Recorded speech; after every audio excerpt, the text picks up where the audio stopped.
एक मेरा प्यारा सा भाई बतावा हो ठंडा में तू घरे आ गइल,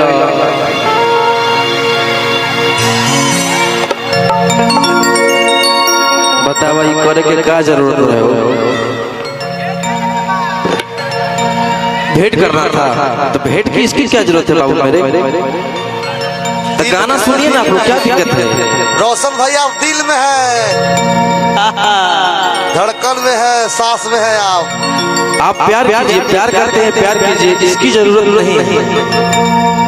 हम देखते हैं कि कम से कम तो एक आध ट्रैक्टर हो गया है टैटू पे, और ज्यादा ही हो गया है ना भैया, दो चार ट्रक हो गया।